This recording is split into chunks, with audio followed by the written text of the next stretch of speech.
not too bad. I actually spent some of it with you. Oh, yeah, that's true. That is actually very true. Hopefully she can't get rid of me, even if she tries.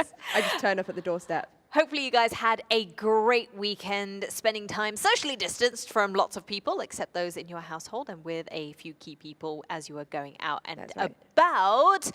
COVID numbers globally are on the rise, so we just have to make sure that we're doing our best on the home front to make sure that we stay united and make sure that we are doing our part to stay safe and reduce the spread of COVID. Exactly. And to be fair, I'm not going to lie, our community cases have been quite good. Yeah. You would have thought we're about a month into our phase 2, a month and a bit. And this is when you tend to see the second bout of numbers start to rise. But I think we've been doing pretty well, and it's only because everyone's been making a conscious effort. But at the same time, we don't want to let that kind of stuff go to our head and get complacent. That's right. So it's important that we stay unified. And when we talk about unity amongst Singaporeans, one thing that really unites a nation is... I'm so hungry. Food, exactly. I knew she was going to say it, like, I'm already hungry. What's up? I need dinner. But yes, today's episode is all about the food. So by the end of today's episode, my stomach's just going to be rumbling and eating itself, I think.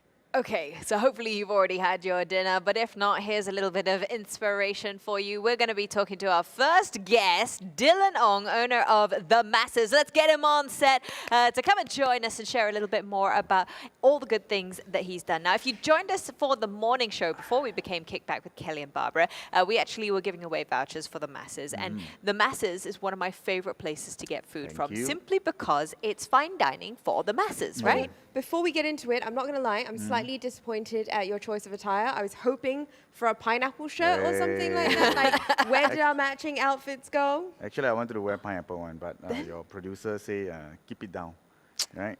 Yeah. Okay, so Dylan, can you tell us a little bit about The Masses? Okay, firstly, I think The Masses, for those who don't know, we are actually a Franco-Asian restaurant. So recently, someone talked to me about it. Is that we are like, we cater to the monsieur, the madame, or even to, we call it to the akong and ama. So basically we are, it's like, basically we are a French restaurant, but we fuses local flavors in there so that to make it, to make that cuisine a little bit linkable, and at the same time, to make that heritage fuses into the cuisine. So that, when we go into a place, you don't feel out of place, like tasting flavors that are so different. Like, sometimes when you taste foie gras, you're like, oh, but then somehow you have a little bit of, say, example, like a pineapple, chutney that you may had it before when you were young, and you thought, it's something that I kind of like remember. So it fuses that together. So yeah, we've been around for about 3 years plus. So I've seen you and you so many times. So You're about on your 10th menu edition at the moment, 10, aren't you? Yes. Number 10. And I've seen from menu edition 1 all the way through to 10, especially in the last few editions, you've really revisited your personal heritage as well to try and bring out those local flavors, but even more so because it is related directly to you, right? So tell us a little more about those flavors. I think one of the key components of, like what you say, going back to the heritage, right, about our cuisine is that, I can't go back to my French heritage aside from what I learned from, but going back to our local heritage, which is, being Chinese firstly, and bring, when my parents are hawker. So these are the little things that bring back my memory of what I've eaten or what I've tasted or what my mom have cooked, So that itself helps me to actually have a greater understanding of how I put my dishes together.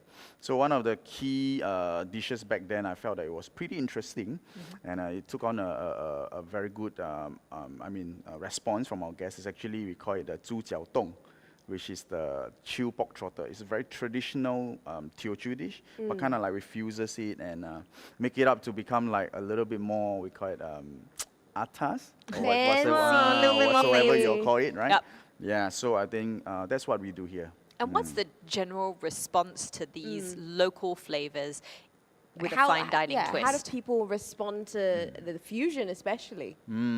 So I think for our guests or for myself, firstly, we try not to go overboard with flavors. So we touch base on flavors that are very balanced. So that, when we want to do something, I'm not saying that fusion is not great. We try to keep ourselves away from that. We try to have a balance between 70 to 30. Example, if we are doing Zhu Jiao Dong, we want that dish to be 70 Asian, 30% French. rather than trying to put it like the whole dish, which is so Asian, we try to make it 70% French, 30% Asian. It will somewhat taste a little bit different, or that attachment to that dish for people who have tasted it, we felt like, it's a little bit too far off. Yeah. It's not too far out of the comfort zone then. Correct. So you're just easing them into it. And why is it so important for you to retain that part of your heritage in your food? I think firstly, when we talk about me serving French, I think people will look at me. Firstly, I'm not French. I'm Chinese, right? And of course, You're like when I remember when I first met you, I was like, wow, this guy's like the biggest ubbing in serving French food. Yeah, you get what I mean. You get what I mean. So it's hard for me to be able to translate that message where I say that, I pluck my vegetable from my garden, or from where and then. So where else? I think that frontier where I came from is where my heritage, and that itself is what pushes me to re-look about traditional French dishes, like beef bourguignon, right? So beef bourguignon, we serve it classically, but we serve it in a clay pot.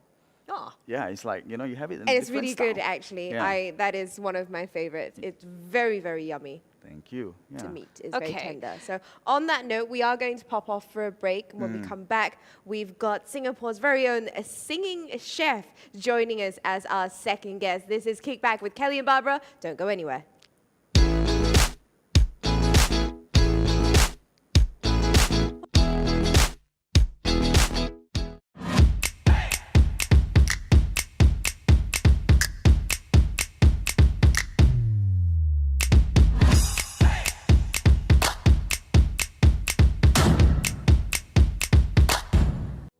In this episode of What You're Cooking Fast Forward, it's all eggs anytime, any day, as we bring forth to you 3 exciting recipes of scrambled eggs, Middle Eastern style, and also marinated, where you can enjoy it anytime, any day. So stay tuned with us on the next episode of What You're Cooking Fast Forward.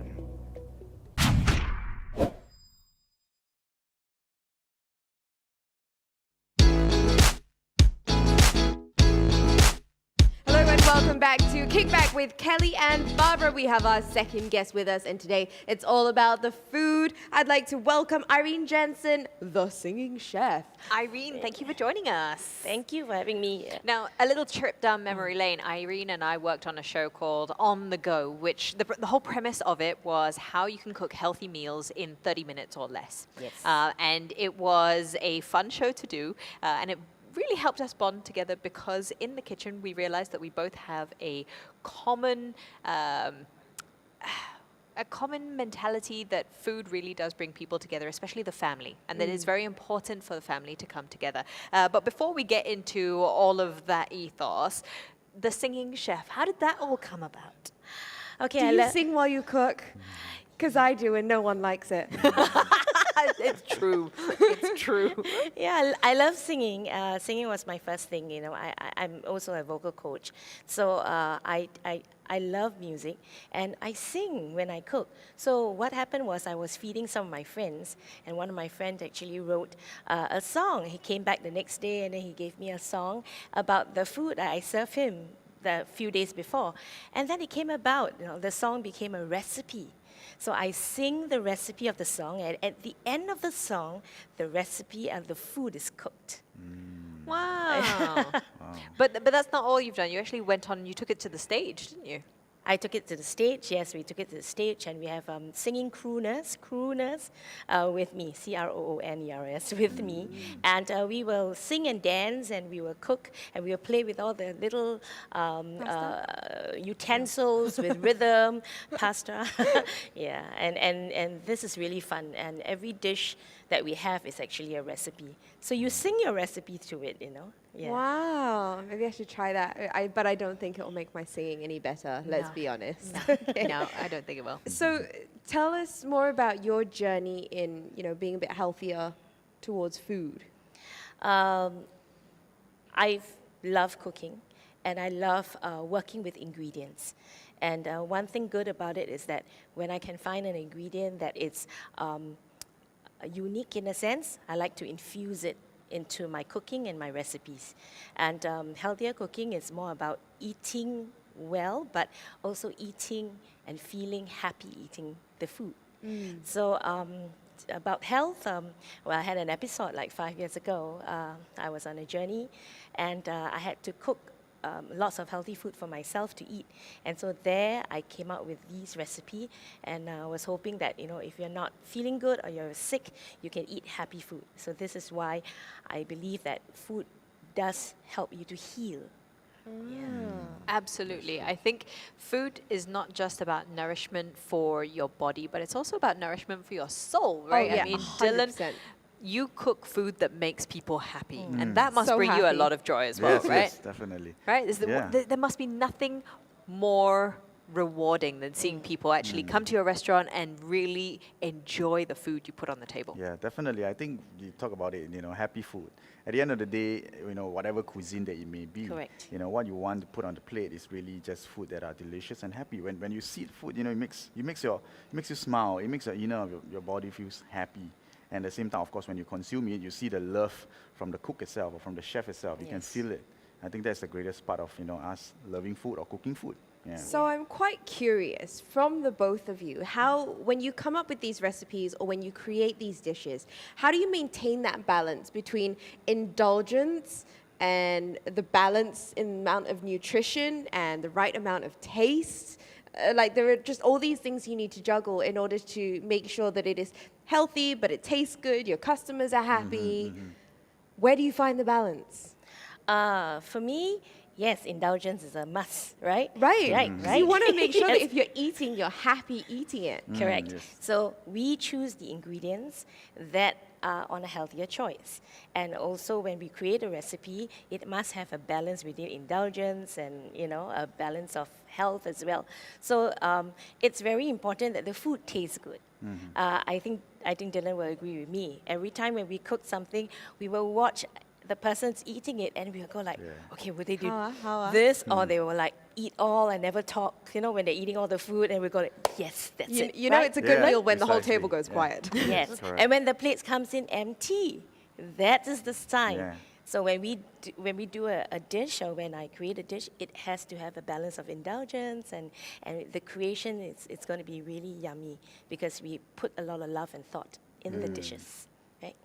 Yeah, I mean, I second that because I felt that on one part where we talk about like how the people perceive food, right? At the end of the day, we talk about indulgence, we talk about flavors and all that. But another part of it is also, that where we talk about in the beginning is like heritage. It's something that maybe they have tasted before, but somehow or another you create it in a different form. But somehow when they taste it, felt like, I tasted something before, but this time around, it's like, oh wow, it's another version of it. So it's more than just the flavors itself. It also brings back to your childhood memory, and through your childhood memory, it makes it like, it brings something very happy in the incident. Like, oh, it makes you happy. So then how does food bring people together? How can it unite a nation? I mean, obviously there are certain foods, and Barbara will agree to this, and we keep bringing this up, which will divide a nation. Like you either love or hate durian. But there's also lots of food which can bring people together, and I think we just come together as Singaporeans under it. But why does food unite us?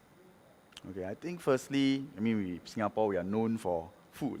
Everyone loves to eat. Whether it's a hawker, whether it's a restaurant, whether it's a buffet, Drooling on the side here. Yeah, so Salivating. yeah, and so on one part, I think one of I would say our nation greatest hobby is actually eating. And that makes it a lot easier. Yeah. So I think when we come together, it's always like, hey, let's come and eat. So I think on one part is that when they come and eat, but when you say that, hey, I have someone that is cooking or making a meal, everyone get excited. Or we say we're talking about making potluck or whatsoever, get everyone excited. So I think on one hand, it goes back to the fact that, thankfully as a nation, we just really love to eat, and that makes it a lot easier from my thoughts lah. Yeah. For me, I think the circuit breaker period was very good for lots of family because I feel that many of us come back to the table to eat together. And that has been Because you got lost. nowhere else to go. But the beautiful part is communication takes place. Yes. Where you can know a little bit about your children, or someone will be having some time to talk to each other, which we don't have that in most of the household.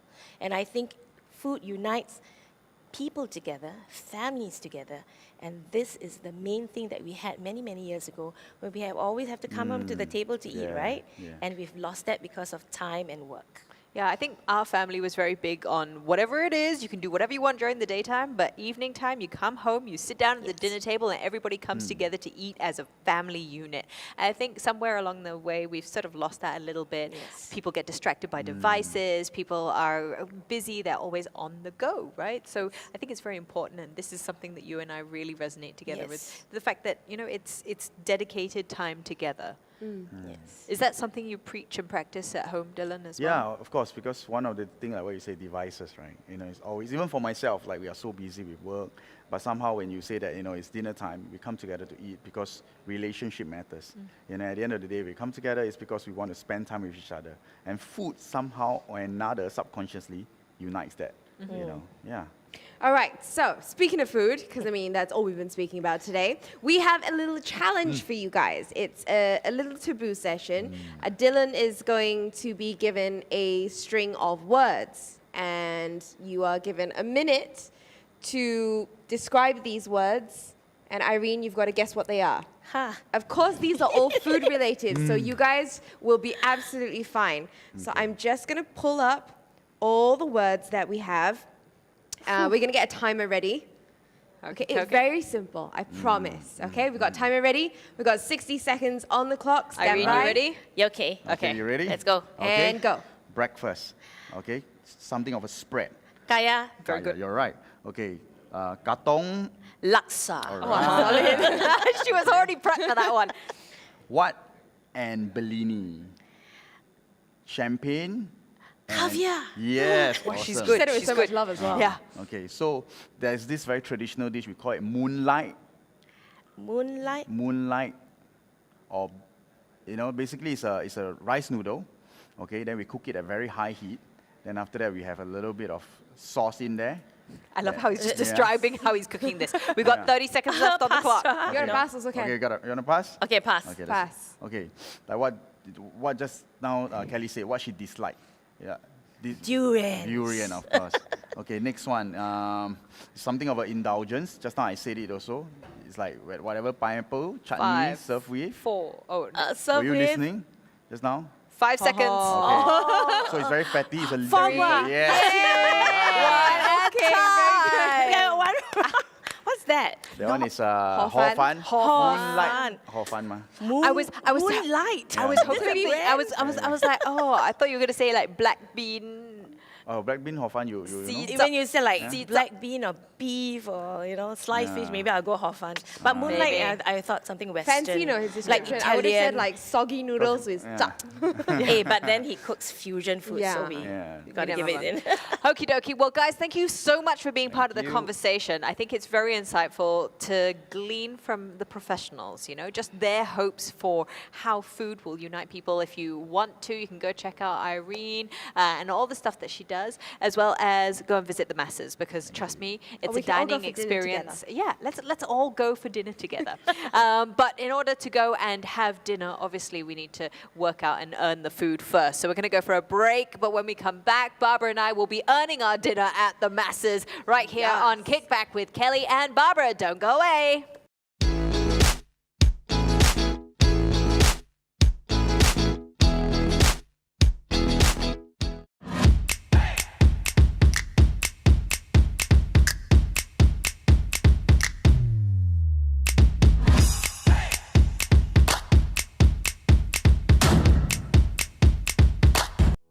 In this episode of What You're Cooking Fast Forward is all eggs anytime, any day, as we bring forth to you 3 exciting recipes of scrambled eggs Middle Eastern style and also marinated, where you can enjoy it anytime, any day. So stay tuned with us on the next episode of What You're Cooking Fast Forward.